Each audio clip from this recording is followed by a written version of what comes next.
kita diberikan kemudahan serta taufiknya untuk kembali berkumpul guna mengkaji perdana ya. Ini insyaallah ini pengajian kita pertama setelah kita menghatamkan Safinatun Najah. Alhamdulillah. Kali ini kita akan membuka kembali untuk awal pengajian kita pada kitab Sulamit Taufiq ila Mahabbatillahi ala Tahqiq, insyaallah, karya Al-Habib Abdullah bin Husain bin Thahir Ba'alawi rahimahullahu ta'ala. Beliau wafat pada 1272 Hijriah. Sulamut Taufiq ini cukup populer ya di Asia, di Indonesia, di pondok-pondok banyak mempelajari kitab ini, dan ini termasuk juga kitab awal untuk seseorang mempelajari tentang hukum-hukum, tentang hal-hal yang fardu ain yang perlu dipelajari oleh seorang muslim. Kenapa kitab ini recommended gitu? Seperti juga Risalah Jami'ah, seperti Safinatun Najah, seperti Bidayatul Hidayah punya Imam Ghazali, dan salah satunya Sulamut Taufiq karya Habib Abdullah bin Husain bin Thahir. Karena kitab ini terkandung dalam satu kitab sudah mengandung 3 unsur penting. Yang pertama tentang akidah, yang kedua tentang fikihnya, dan yang ketiga tentang tasawufnya. Orang itu kan pondasinya 3 itu, akidahnya, kemudian dia mengetahui cara muamalah hablum minallahnya, yaitu melewat hukum-hukumnya, dan yang terakhir itu tasawufnya. Dan salah satu yang mensyarah atau yang menjelaskan Sulamut Taufiq ini adalah ulama Nusantara kita, yaitu Syekh Al-Allama Muhammad Nawawi bin Syekh Umar Al-Jawi Al-Bantani. Jadi beliau nih Syekh Nawawi Al-Bantani itu menjelaskan atau mensyarahkan kitab Sulamut Taufiq ini, Bu. Jadi ada beliau menulis kitab namanya Mirqatu Su'udit Tasdiq fi Syarhi Sulamit Taufiq. Jadi beliau menjelaskan tuh matannya dari Sulamut Taufiq ini. Baik, sedikit kita mempelajari tentang biografi penulis, yaitu Habib Abdullah bin Husain bin Thahir yang menuliskan matan dari Sulamut Taufiq ini. Beliau bernama lengkap Afifuddin Abdullah bin Husain bin Thahir bin Muhammad bin Hashim Ba'alawi Al-Husaini. Jadi berarti beliau orang Yaman ya, Hadramaut. Kemudian beliau lahir 1191 Hijriah dan meninggal wafat pada 1272 Hijriah. Beliau mengambil ilmu dari beberapa ulama di masanya. Kemudian juga beliau rehlah atau safar gitu kan, menuntut ilmu di Haramain, Madinah dan Mekah. Salah satu yang guru-guru beliau seperti Habib Hamid bin Umar Ba'alawi. Kemudian juga beliau mengambil daripada Abdurrahman bin Hamid. Kemudian itu kan gurunya. Kemudian juga ada muridnya, murid-murid yang mengambil daripada Habib Abdullah bin Husain ini seperti Abdullah bin Umar bin Yahya, ada juga Sayyid Ahmad bin Ali Al-Junaid. Nah, kemudian karya-karya Habib Abdullah bin Husain bin Thahir ini diantaranya adalah Sulamut Taufiq, matan fikih ini. Nah, Sulamut Taufiq ila Mahabbatillah. Jadi sulam itu kan tangga ya. tangga taufik. Kita menggapai taufik menuju mahabbatillah, menuju cintanya Allah ala tahqiq, dengan benar-benar gitu. Jadi menuju mahabbatullah, menuju taufiknya Allah, cintanya Allah itu ada tangganya dan juga ada caranya. Apa? Ya lewat matan ini. Nah, yang terkandung tadi akidah, fikih dan juga tasawufnya. Kemudian yang mensyarah daripada matan ini tadi sudah disebutkan, salah satunya Syekh Nawawi Al-Bantani dengan syarahnya Mirqatus Su'udit Tasdiq. Kemudian juga ada Isy'adur Rafiq wa Bughyatus Siddiq. Nah, itu juga yang mensyarah. Jadi matan ini sangat dikatakan matan yang berkah, itu kan karena berhubungan dengan 3 ilmu tadi dan sudah cukup populer dipelajari di Mekah, Madinah, kemudian juga di Mesir, kemudian di beberapa negara Asia. Nah, itu juga banyak mempelajari matan ini.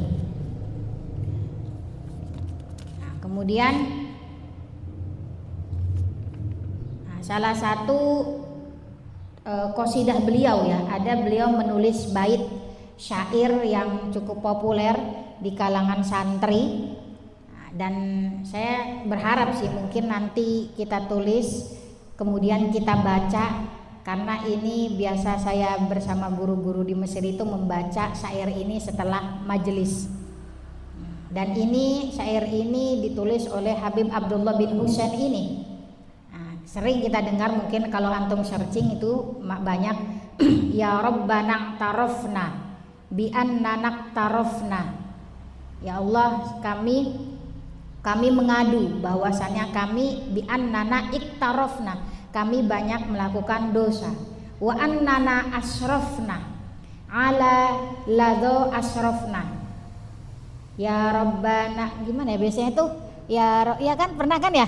Ya Rabbana tarafna bi annana ya itu kan, bi annana tarafna wa annana asrafna ala ladho asrafna fatub alaina tauba tagsil kulla hauba wastur lanal aurati wa aminir rawati waghfir liwalidina rabbi wa mauludina wal ahli wal ikhwani wasairil khillani wa kulli dhi mahabbah au jiratin au suhbah wal muslimina ajma' amina rabbi isma' fadlan wajudan manna la biktisabi minna bil mustafa rasuli nahdha bi kulli suli shalla wa sallam rabbi alaihi addal habbi wa alihi wa sahbi aidadatas suhbi walhamdulil ilahi fil bad'i wat tanahi subhana rabbika rabbil izzati amma yasifun, begitu kan sampai akhir. Kemudian baru ya itu tuh yang populer itu yang sering kita baca di akhir majelis, itu karyanya Habib Abdullah bin Husain bin Thohir, yaitu pengarang dari Sulamut Taufik. Kemudian setelah kita membaca itu biasanya diakhiri juga dengan syair atau bait, ditambahi dengan daripada Habib Ahmad bin Umar bin Sumaid, yaitu Rabbana anfa'na bima 'allamtana Rabbi 'allimna alladzi yanfa'una Rabbi faqihna wa faqih ahlana wa qarabatin lana fi dinina ma'a ahlil qutri unsa wa dzakar Rabbi waffiqna wa waffiqhum lima tartadi qawlan wa fi'lan karama warzuqil kulla halalan daima wa akhilla atqiya ulama nahdha bil khairi wa nukfa kulla syarr Rabbana waslih lana kulla syu'un wa aqirra birridha minkal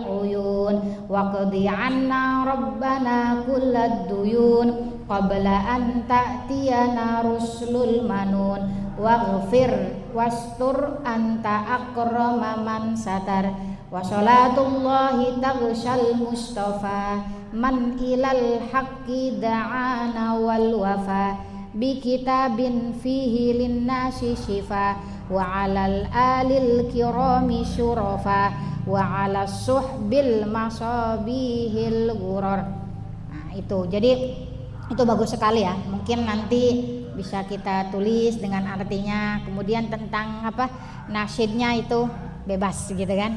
Tapi memang ini salah satu bait yang sangat indah gitu kan, dan memang relate gitu, memang banyak dipraktekkan di tempat-tempat untuk penutup majelis. Diawali dengan doanya tadi, kalau memulai majelis membaca doa, mungkin memang harus dihafal ya Bu ya. Di ini mungkin request ke Ustadzah Ruqayyah ditulis membaca doa sebelum majelis tadi, doanya Habib Imam Haddad, nawaitu ta'allum wa ta'lim, itu harus dibaca, dihafal, ditempelkan biar sering-sering, nggak apa-apa gitu kan, di copy dulu. Kemudian di akhir nanti kita mengakhiri majelis membaca syair dari Habib Abdullah bin Husain, kemudian diakhiri juga dengan tambahan dari Habib Ahmad bin Umar bin Sumaid. Insyaallah berkah gitu kan. Baik, itu salah satu sedikit biografi tentang Habib Abdullah bin Husain. Kemudian di sini saya rujukan salah satu merujuknya, yaitu daripada Imam Nawawi Al-Bantani ya. Kita mixkan gitu kan matan beliau dengan syarahnya Imam Nawawi Al-Bantani. Nah, kemudian kita bacakan matannya. Bismillahirrahmanirrahim. Bismillahirrahmanirrahim. Alhamdulillahirabbil alamin. Ini sudah masuk matannya Sulamut Taufik. Alhamdulillahirabbil alamin wa asyhadu an la ilaha illallah wahdahu la syarikalah wa asyhadu anna Muhammadan abduhu wa rasuluhu sallallahu alaihi wasallam wa ala alihi wa sahbihi wa tabi'in, amma ba'd. Fahadha juz'un latifun yassarallahu ta'ala fima yajibu ta'allumuhu wa ta'limuhu wal amalu bihi lil khasi wal 'am wal wajibu ma wa'adallahu fa'ilahu bithawab wa tawa'ada tarikahu bil 'iqab wa sammaituhu sulamat taufiq ila mahabbatillahi 'ala tahqiq. As'alullahal kiram ayyaj'ala dzalika minhu wa lahu wa fihi wa ilaih wa mujiban lil qurbi waz zulfa ladai wa ayyuwaffiqa man wafaqa alaihi lil amal bi muqtada thumma tarakki bit tawaddud bin nawafil liyahuza hubbahu wa wala. Nah, itu pembukaannya. Kita jelaskan sedikit demi sedikit. Nah, di sini beliau memulai dengan Bismillahirrahmanirrahim, seperti sunnahnya ya, membuka penulisan kitab apapun itu dimulai dengan bismillah, karena dalam hadisnya siapa yang tidak memulai dengan bismillah maka fahuwa aqta au abtar, maka qalilul barokah gitu. Artinya aqta atau abtar itu rasanya itu hambar gitu. Sesuatu yang tidak dimulai dengan bismillah itu qalilul barokah, sedikit berkahnya. Bismillahirrahmanirrahim, dengan menyebut daripada nama-nama zat al-mausuf dengan sifatnya Allah. Mausuf bisifat, munazzah, terhindar dari segala kekurangan. Ar-Rahman, bismillahirrabbilalamin. Alhamdulillah. Nah, tadi bismillahirrahmanirrahim tadi ada Rahman, ada Rahim. Bedanya, kalau Rahman itu pujian untuk sesuatu yang jelas, dohirun ni'am, nikmat-nikmat yang kelihatan. Nah, itu Rahman. Sifat Allah namanya Rahman, itu untuk kita memuji kepada nikmat-nikmat yang jelas. Sedangkan Rahim itu adalah mufidun daqaiquha, ketika nikmat-nikmat itu yang detail gitu, yang batin, yang maknawi, yang tidak terlihat, itu pakainya Rahim, memujinya. Ar-Rahman Ar-Rahim. Sedangkan alhamdu berarti kita memuji. Alhamdu as-sana, memuji dengan kesempurnaan Allah Rabbul Alamin, yang Tuhan bagi seluruh makhluknya. Kemudian wa asyhadu alla ilaha illallah wahdahu la syarikalah wa asyhadu anna Muhammadan abduhu wa rasuluhu sallallahu alaihi wasallam. Kemudian di sini syahadat tidak ada Tuhan selain Allah, dan juga bersyahadat bahwa Muhammad adalah hamba dan rasulnya. Di sini ada faidah bahwa ketika kita bersyahadat bahwa Nabi Muhammad adalah hambanya, abdun di sini itu dikatakan oleh Imam Nawawi bahwa itu menunjukkan kepada khudu wat tawadu. Jadi ketika kita mengatakan saya itu hambanya, ketika Allah memberikan sifat hamba menyandingkan kepada Nabi Muhammad, itu menunjukkan ketawaduan, khudu gitu, dengan penuh kerendahan, itu kan, dan itu sesuai makomnya, sifatnya Nabi Muhammad, tawaduknya beliau, kerendahannya beliau. Dan abdun, hamba itu asyrafu sifatul insan. Kalau ada sifat manusia yang paling mulia, ada kaya, ada orang kaya, ada orang baik, ada orang penyayang, begitu kan, banyak tuh sifat-sifat manusia. Tapi yang paling tinggi, yang paling mulia, yang disifati oleh orang itu adalah hamba. Ketika kita udah jadi hambanya Allah, itu kan, itu tuh udah nggak ada sifat yang lebih mulia daripada itu. Jadi orang tuh kadang nyari biar dijuluki apa gitu kan, mau dijulukin apa gitu. Padahal kalau dia mau benar-benar mencapai hakikat hambanya Allah, gitu kan, amar ma'ruf nahi mungkar, maka udah gitu, semua itu ngikut gitu. Kita tuh udah dapat itu, karena itulah sifat yang juga mulia yang disandingkan untuk Nabi Muhammad, orang yang paling mulia. Nah, jadi ngapain kita ngejar sifat-sifat gitu kan lainnya gitu kan, sedangkan sifat hamba aja kita tuh belum benar-benar resapi gitu kan. Nah, itu. Jadi abdun itu asyrafu sifatul insan, sifat yang paling mulia bagi seseorang. Makanya Rasulullah juga disifati itu. Nah, bahkan dalam Al-Qur'an, dalam ayat-ayatnya itu kan banyak. Subhanalladzi asra bi abdihi. Ya kan, di Isra Mi'raj itu kan perjalanan, kenapa di sini subhanalladzi asra bi abdihi? Kenapa Allah itu kan memfasilitasi perjalanannya Rasulullah. Gitu kan? Allah itu yang memfasilitasi, tapi kenapa pakainya abdun gitu? Bi abdihi. Kenapa abdun? Ya karena tadi abdun itu adalah sifat yang mulia. Kemudian dalam ayat Al-Mulk Al-Furqan, tabarakalladzi nazzalal furqan ala abdihi. Ya kan, subhanalladzi yang telah menurunkan Al-Qur'an kepada abdihi. Abdi di sini pada Rasulullah. Jadi juga mensifatinya dengan abdun. Kemudian dalam surat An-Najm juga fa'auha ila abdihi. Ya kan, diwahyukan kepada abdihi ma auha.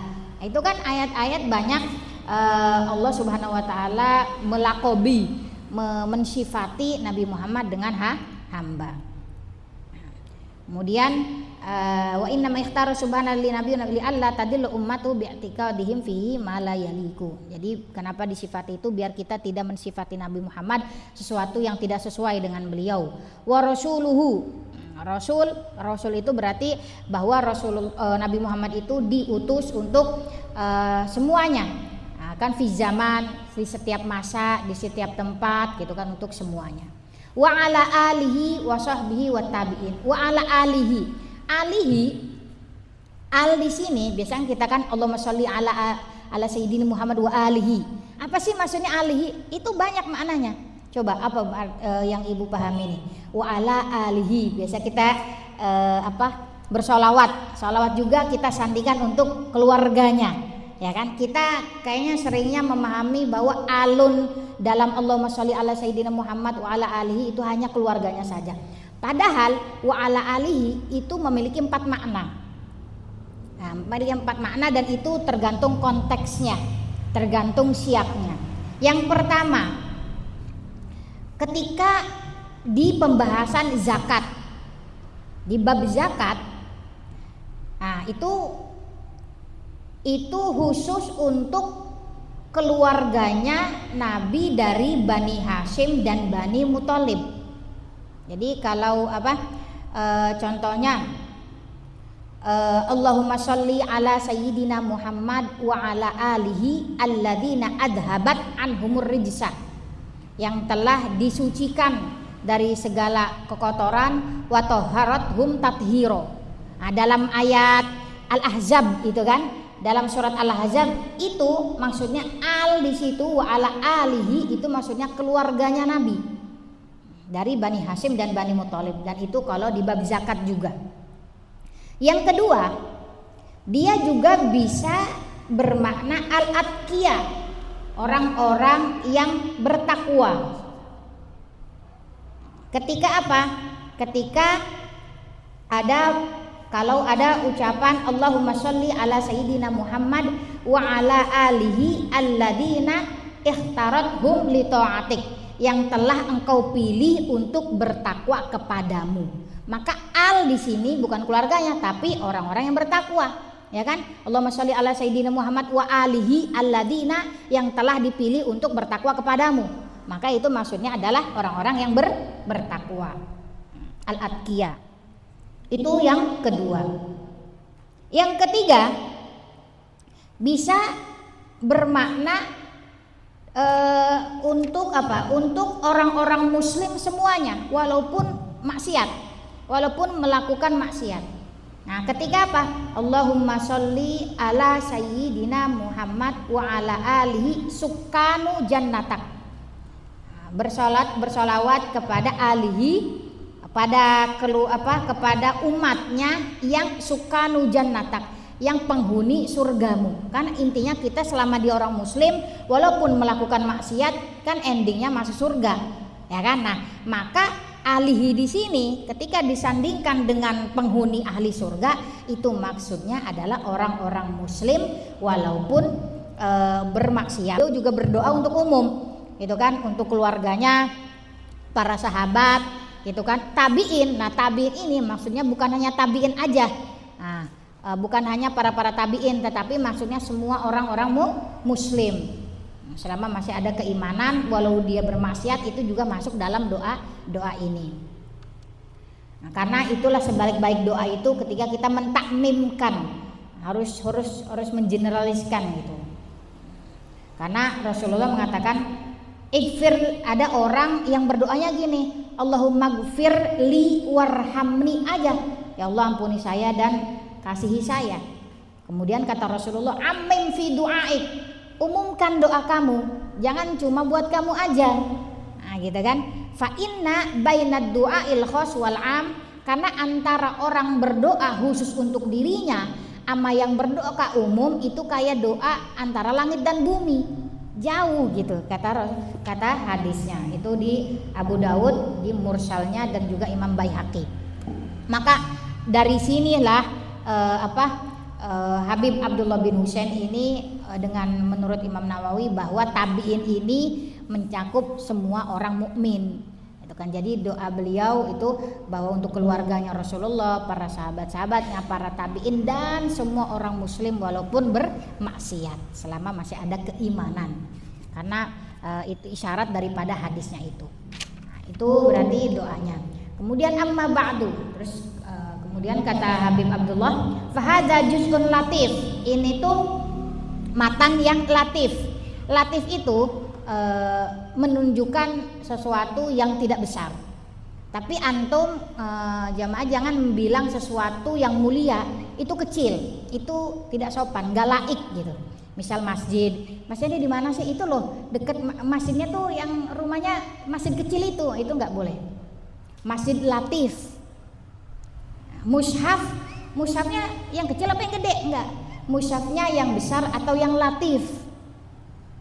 Nah, jadi untuk menyandikan pada benda-benda yang mulia atau apapun itu yang mulia, jangan pakai kecil, tapi pakainya latif. Nah, latif itu ya sama, kebalikan dari besar gitu, tapi sangat bagus dan sangat dianjurkan menggunakan kata-kata itu untuk yang mulia gitu kan, hal-hal yang mulia. Maka di sini juga beliau fahadza juz'un latif, nih matan nih, namanya matan itu kan berarti bukan suatu yang besar, bukan fahadza juz'un shogir, tidak. Memang bahasanya inilah matan yang singkat, ringkas gitu kan. Yasyarallahu ta'ala, semoga Allah mudahkan, fima yajibu ta'allumuhu, yang wajib dipelajari, wa ta'limuhu, yang wajib juga diajarkan, kemudian wal amalu bihi, dan wajib juga diamalkan. Jadi wajib dipelajari, wajib diajari, dan wajib diamalkan. Untuk orang khos atau orang awam, untuk umum, maksudnya adalah bahwa yajibu ta'allumuhu, ya belajar harus sama orang yang ahlinya, kemudian diajarin sama yang orang belum tahu, itu kan harus diamalkan juga sebagai bentuk amar ma'ruf nahi mungkar. Kemudian wal wajibu, nah wajib itu apa sih? Terus emang wajib itu apa? Nah wajib itu adalah sesuatu yang ma wa'adallahu fa'ilahu bisawab. Allah akan menjanjikan orang yang melakukan hal wajib itu mendapatkan pahala. Wa tawa'ada tarikahu, dan menjanjikan bagi orang yang meninggalkan hal wajib dengan mendapatkan iqab. Tetapi ketika wajib itu berarti orang yang nggak ngelakuin wajib itu dapat iqab. Berarti Allah tuh nggak maha pengampun dong. Itu kan? Itu tidak ada hubungannya, tidak menafikan bahwa Allah itu maha pengampun. Karena apa? Karena wayak fi sidqil wa'id wujudu li wahidin minal usra mal'af an ghairihi. Karena Allah juga dengan dia bertaubat, nah, dia juga Allah akan mengampuni. Wasammaituhu, kata beliau, kata Habib Abdullah bin Husain, saya memberi namanya matan ini dengan sulamat taufik ila mahabbatillahi alat tahqiq. Kemudian terakhir beliau berdoa nih. Jadi ini kan muqaddimahnya beliau. Pertama memuji, kemudian kedua itu beliau ngasih tahu nih, itu kan inti dari kitab ini nih ringkas, namanya ini, dan yang terakhir beliau berdoa as'alullahal karim, saya berdoa kepada Allah ayyaj'ala dzalika minhu wa lahu wa fihi wa ilaihi. Jadi beliau meminta gitu kan kepada Allah agar bil qabul, diterima itu kan, kemudian juga wa mujiban lil qurbi, sebagai bentuk pendekatan beliau, kemudian wa ayyuwaffiqo, dan beliau juga mendoakan wa mujiban lil qurbi wa zulfa ladai wa ayyuwaffiqo, kemudian beliau mendoakan semoga diberikan taufik bagi orang-orang man waqafa alaihi lil amal bi muqtada, bagi orang-orang yang mengamalkan apa yang ada dalam kitab ini. Summat tarokti, kemudian ketika orang tuh sudah melakukan hal-hal yang wajib, dan itu memang wajib dilakukan, yang pasti anjurannya ada di dalam kitab ini, kemudian summat tarokti, baru orang itu naik level. Dengan apa? Dengan bitawadud bin nawafil, dengan melakukan hal-hal nafilah. Liyahu zahubbahu wawala. Kenapa? Untuk mendapatkan kecintaannya Allah, kasih sayangnya Allah. Jadi dari ini wajib itu wajib, sesuatu yang wajib orang nggak bisa naik level kecuali wajib dulu. Jangan ngelakuin yang wajib dulu, nggak bisa. Orang sodako dulu tapi dia nggak bayar zakat, kan gitu ya. Dia punya utang, dia nih nggak bayar utang tuh, tapi sholat sunnahnya nggak tinggalin, nah nggak bisa. Jadi namanya naik level itu ada tangganya, harus yang wajib dulu. Yang wajib sudah selesai, baru ada namanya maqamul mahbubiyah, ada namanya sisi mendapatkan kasih sayang Allah. Nah itu tuh lebih tinggi lagi tuh. Kalau wajib kan emang wajib tuh, kita akan ditanya sholat kita gitu kan, rukun-rukun Islam kita tuh ditanya. Tetapi ada namanya di atasnya itu maqam mahbubiyah, itu orang-orang yang menghiasi hidupnya dengan nawafil, dengan sunah-sunah.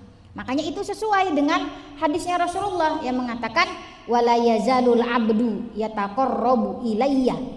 Hamba-hamba itu masih terus mendekat kepadaku. Ini hadis qudsi ya, artinya ini Allah yang mengatakan wala yazalul abdu, maka masih terus seorang hamba itu berdekat kepada saya dengan bin nawafil.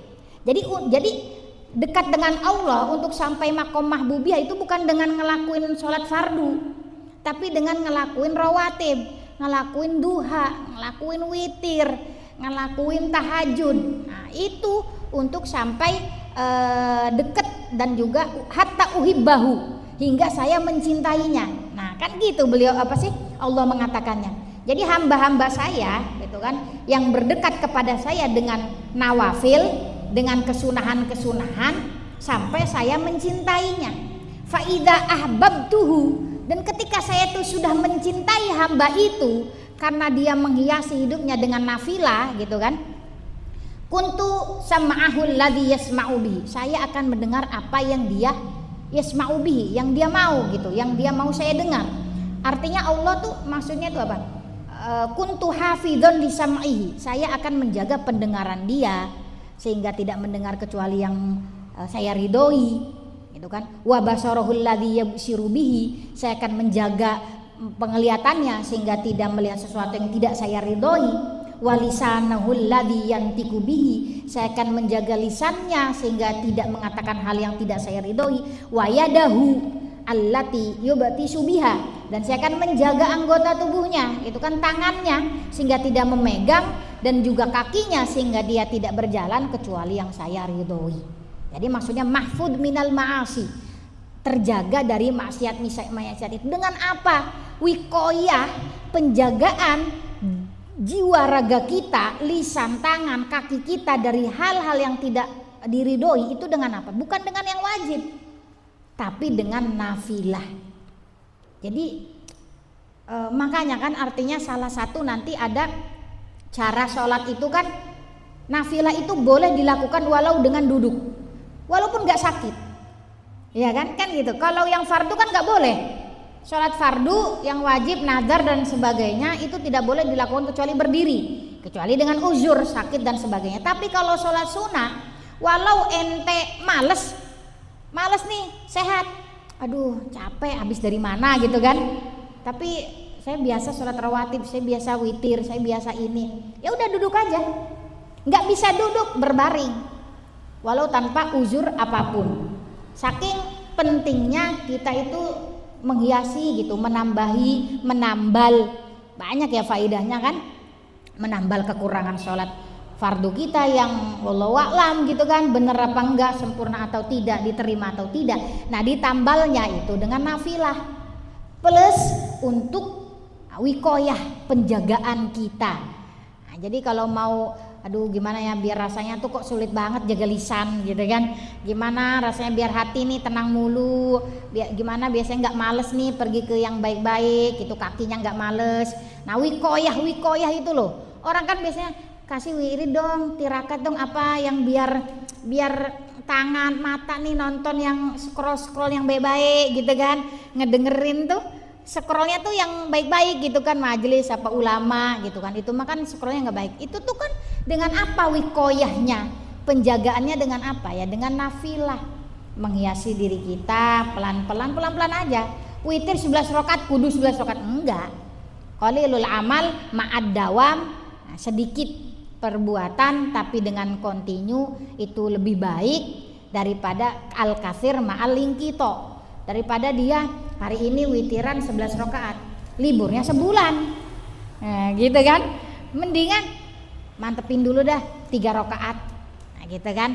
Biar jadi kebiasaan dulu. Nah, dua deh, yang penting sebulan ini saya nggak tinggalin. Nah, jadi udah jadi kebiasaan dulu, baru cakep nih, saya kayaknya bisa nambah. Nah, tambah itu dikit-dikit gitu kan. Tidak apa-apa dikit-dikit, yang penting tidak meninggalkan, yang penting tetap continue. Karena Rasulullah juga melakukan sesuatu itu kan pelan-pelan, dan Allah tidak bosan gitu. Innallaha la yamallu hatta Allah itu tidak bosan menunggu kita gitu, melakukan hal-hal baik sampai orang itu sendiri yang meninggalkan kebaikan itu, baru Allah tidak artinya tidak memberikan pahala gitu sampai orang itu meninggalkan. Jadi penting sekali untuk kita hiasi gitu kan, kita tambahi agar kita sebagai penjagaan tadi. Kemudian yang kedua yang lebih tingginya lagi nih, kalau penjagaan itu kan ibaratnya sifatnya duniawi ya, tapi di atas itu agar kita sampai ke makom mahbubiyah. Orang kan biasanya gimana sih biar jadi makom mahbubiyah sampai di titik yang dicintai Allah itu apa? Tipsnya tuh apa?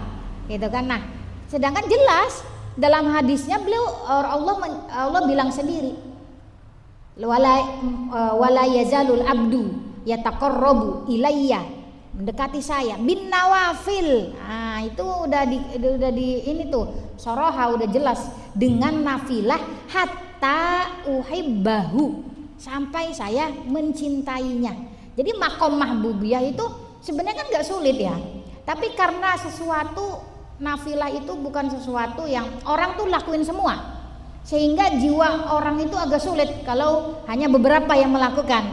Beda sama fardu gitu, fardu semuanya ngelakuin, jadi orang tuh nggak sulit gitu. Tapi kalau siapa coba yang bangun-bangun 15 menit sebelum subuh, ada nggak? Kan kehitung. Nah, itu makom mahbubiyah tuh di situ, ketika dia bangun 15 menit sebelum subuh, hanya untuk apa?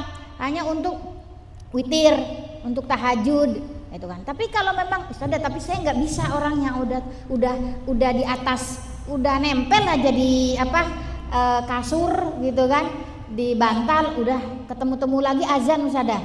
Kalau enggak ya jam 5 gitu. Ya udah, kan juga ada sholat malam, ada sholat tahajud.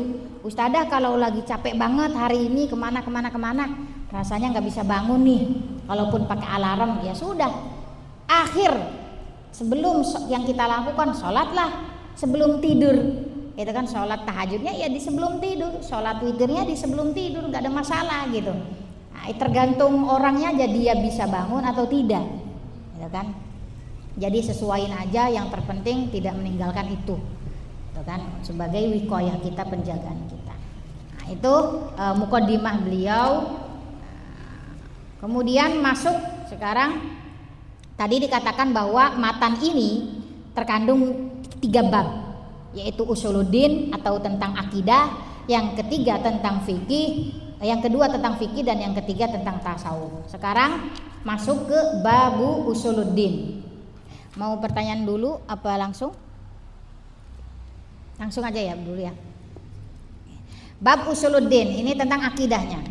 Faslun, yajibu ala kafatil mukallafin, diwajibkan bagi seluruh yang dibebani atau ditaklifkan untuk ad-dukhulu fi dinil Islam, masuk di agama Islam. Jadi yang pertama itu orang itu berarti harus masuk Islam. Ketika dia udah jadi mukallaf, yang pertama itu orang harus diwajibkan untuk ad-dukhulu fil Islam dengan bersyahadat tadi. Kemudian yang kedua, wastubutu fihi 'ala dawam. Ketika dia sudah masuk Islam, kemudian yang kedua adalah dia harus subut. Subut itu dia harus tetap dawam, kontinu dengan keislamannya, dengan keimanannya. Nah, itu tanggungan kedua. Yang ketiga, wal iltizamu malazima alaihi minal ahkam. Yang ketiga, kalau dia sudah sabit, kalau dia sudah meyakini keislaman, keimanan dia, yang ketiga yang harus dilakukan adalah iltizam. Dia wajib mengilzamkan malazima alaihi minal ahkam, hal-hal hukum-hukum yang disyariatkan. Dia nggak boleh dia masuk Islam tapi dia nggak mau matuhin hukum-hukumnya. Nah, itu tidak boleh. Itu udah satu paket gitu loh. Ente udah masuk Islam ya ente harus sholat, harus meninggalkan khomer, gitu kan, harus meninggalkan hal-hal yang dilarang. Jadi ada 3, pertama itu adalah ad-dukhul, masuk, kemudian subut, dia harus tetap gitu kan, dan dawam, tidak boleh ingkito, tidak boleh terputus sampai wafat gitu kan dalam keislaman. Karena kata Ali bin Abi Thalib radhiyallahu anhu berkata, tamamun nikmah, kenikmatan yang sempurna adalah al-mautu alal Islam. Ketika kita meninggal dalam keislaman, itu adalah kesempurnaan sebuah nikmat. Yang ketiga tentang hukum-hukum syariah. Kita harus melakukan hukum-hukum dalam Islam itu kan yang telah dijelaskan melalui hadis-hadisnya gitu kan, seperti wajib, ada hukum wajib ya kita harus patuhi dan lakukan, yang sunnah, yang mubah, yang makruh, yang haram, nah itu kan. Famimma yajibu ilmuhu wa i'tiqaduhu mutlaqon. Kemudian dia juga wajib mempelajari itu kan hal-hal yang harus mempelajari dan harus mengetahui hal-hal yang berkenaan dengan akidah, keyakinan atau usuluddin yang sifatnya dalam hati, batin ya, mutlaqon. Wan nutku bihi fil hal in kana kafiron. Nah, wan nutku bil lisan, kita juga harus mengimani dengan lisan ketika memang kalau orang kafir ya berarti dia harus bersyahadat gitu kan. In kana kafiron wa illa fa fis shalah asyhadatan. Kalau juga kita dalam sholat kita mengucapkan syahadatan juga kan, cukup huma asyhadu alla ilaha illallah wa asyhadu anna muhammadar rasulullah. Maka syarat sahnya syahadat itu ada 5. Sini dikatakan syarat sahnya bersyahadat, yang pertama itu harus ayat tiya bima mutawaliyatain, harus berkesinambungan. Enggak boleh asyhadu alla ilaha illallah habis itu dia besoknya baru syahadat Muhammad gitu. Jadi harus mutawali, harus berkesinambungan. Kemudian yang kedua harus murattabataini, harus selaras. Artinya nggak boleh bersyahadat ke Nabi Muhammad dulu baru ke Allah, harus berurutan gitu kan. Kemudian yang ketiga wa ayyantiqu bihima bil arabiyyah lil qadir alayya. Syarat ketiga bersyahadat adalah mengucapkan dengan bahasa Arab kalau mampu. Kalau tidak mampu diterjemahkan. Saya bersaksi tidak ada Tuhan selain Allah dan Muhammad adalah Rasul dan utusannya. Nah itu sudah cukup. Kemudian yang keempat harus mengetahui maknanya, walaupun global, walaupun ijmal. Inti dari maksud syahadat itu apa? Itu menurut Imam Romli itu harus, itu syarat sahnya syahadat itu menurut Imam Romli. Berarti menurut ada imam lainnya, ada ulama lainnya yang tidak perlu syarat ini, nggak perlu paham maknanya gitu walaupun global. Kalau Imam Romli mensyaratkan. Kemudian yang kelima juga ulama berbeda pendapat. Jadi 1 dan 3 itu ulama sepakat, 4 dan 5 ini ulama berbeda pendapat, ada yang mensyaratkan, ada yang tidak mensyaratkan. Yang kelima adalah harus takriris syahadah. Harus syahadat itu harus diulang ketika memang ada penghalang gitu, ada batas. Misal asyhadu, habis itu adzan atau habis itu ngapain. Nah, itu harus diulangi dari awal. Nah, itu ada ulama yang mensyaratkan harus diulangi syahadat in lam yakun hunaka atif. Kalau ada pembatasnya.